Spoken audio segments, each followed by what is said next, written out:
Okay, so I have a compound inequality here. And if you remember, compound inequalities, and in this lesson or in this book, they also call them combined inequalities, means the same thing.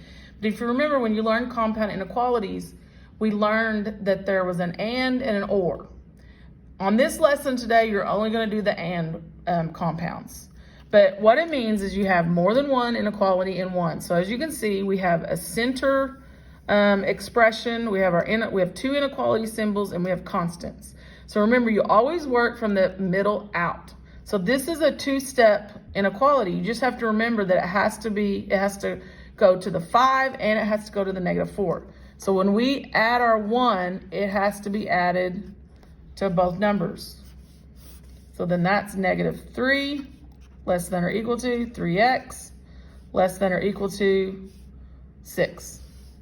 And then the next thing we do is we would divide by the coefficient, and again, has to be divided by everything. And so now, this is your solution set. Remember, in terms of x, it's negative, oops, sorry, forgot that line. Got ahead of myself. So then you do -3 divided by 3 is -1, less than or equal to x, less than or equal to 2, close your set. This is your solution set. Then you would do your interval next, and if it helps, do your graph on paper to see it.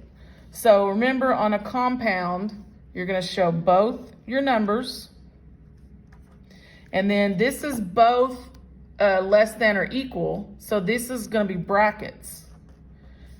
And you read it from the x. So x is less than or equal to 2, so it's going to go this direction. X is greater than or equal to -1, so it's going to go in the greater than direction. And then that means that they share this area. The solution is included in the area that they share. And remember, that was an and, because it means x is less than or equal to 2 and x is greater than or equal to -1. Then, now you can do your interval. So your interval is going to be brackets on the ends. You won't have infinity on these because they have endpoints. So it's just -1 and 2, and that's your interval notation. Okay, let's look at one where we have a fraction.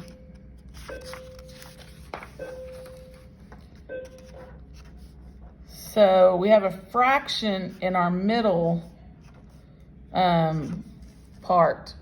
So remember, anytime you have a fraction with just one denominator where your variable is, all you have to do is cross multiply that to both your numbers across the equal sign or the inequality symbol.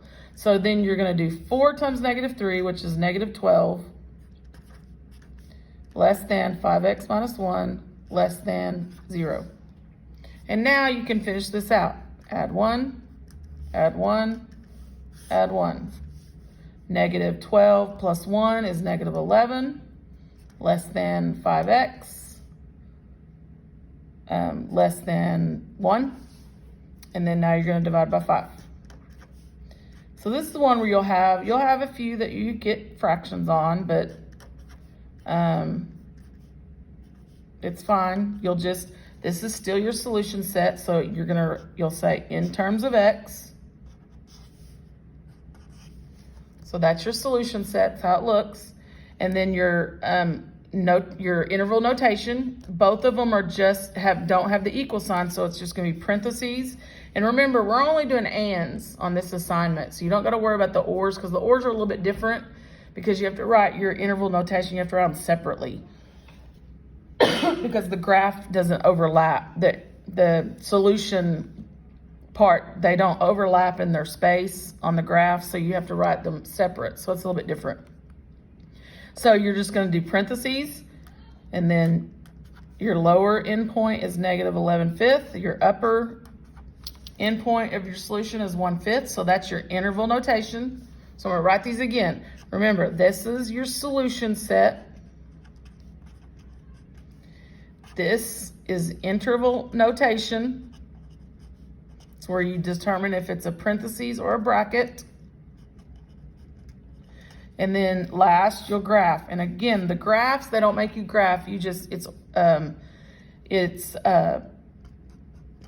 multiple choice. But just make sure on these fraction problems, make sure where they've got these points, make sure you're correct where 11/5, negative 11/5 would be, and where 1/5 would be when you choose your graph. So remember, this was parentheses, and then this is an and, so they share that area. So that's the graph that you would pick. And so that's pretty much it on solving inequalities on this lesson. You'll have just different variations of problems. You'll just work through them. The main thing out of this is I just want to make sure that you know how to write whatever solution, however they want it written. Some of them, they want all three of them. Some of them, they may only ask for the interval notation and then the graph. So you just have to pay attention to what they're asking for and how you're writing your solution. Sometimes it's multiple choice. Sometimes it's multiple choice on like the solution set and the interval notation. You just pick the one that matches what answer you got. So that concludes that video. So now you'll go to lesson 1.5 in Math Excel and do this assignment.